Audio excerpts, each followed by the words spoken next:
I thought I'd gotten used to Karen's nonsense. After all, this was the same HOA president who had tried to steal my Wi-Fi, fake a warrant, and even tap into my solar grid. But her next stunt outdid all the rest.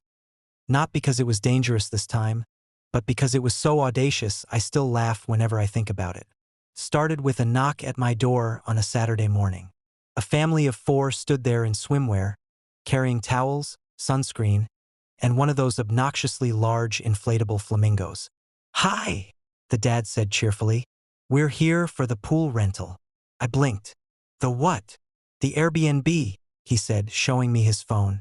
And there it was, my backyard pool, crystal blue water glistening in the photos, listed under an account with Karen's smiling face in the profile picture. I nearly choked. "That's my house." The family looked confused. We paid for the afternoon. Says right here. Spacious private pool. Family-friendly. 5 stars. Sure enough, Karen had listed my pool on Airbnb Experiences as her own property. The photos were unmistakable. Taken over the hedge, probably when she'd been snooping last month. She was charging $50 an hour for exclusive backyard access. I apologized to the bewildered family, refunded them out of sheer sympathy, and then went digging. Karen had multiple bookings lined up for the next 2 weeks. At least a dozen people thought they were coming to her private pool retreat. I could have called Airbnb. I could have gone to the police. But the devil on my shoulder whispered a better plan. Book it myself. I set up an account under a fake name and reserved the pool for the following weekend. 2-hour slot. $100. Paid in full. When the day came, I showed up right on time, wearing swim trunks, sunglasses, and carrying a cooler.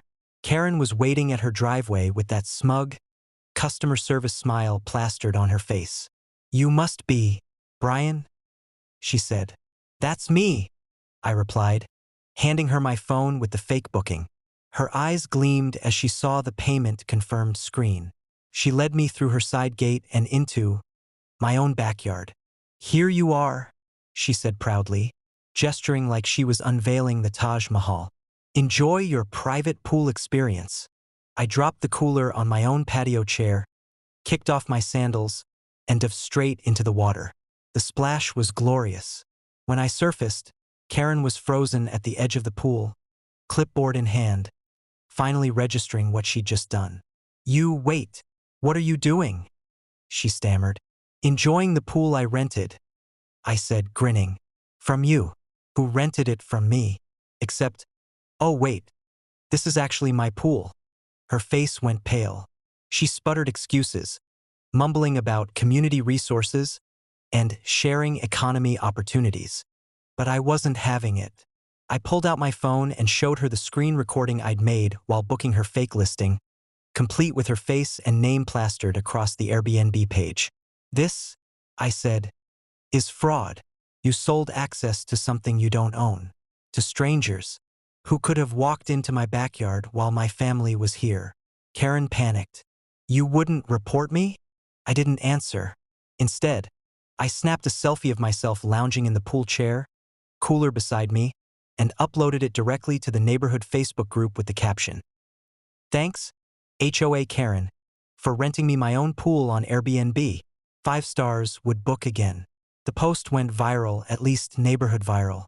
Dozens of comments poured in mocking her. People shared their own Karen stories. And Airbnb, once they were notified, they yanked her account within 24 hours. The HOA board called an emergency meeting.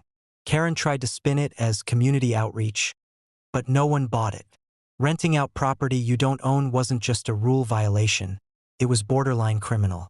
She was formally censured, fined, and stripped of her special privileges as president. As for me, I spent the rest of that Saturday in my pool, sipping lemonade from the cooler and chuckling every time I reread the Facebook comments. Karen thought she could profit off my backyard. Instead, she ended up publicly humiliated, while I enjoyed the best $100 pool rental of my life.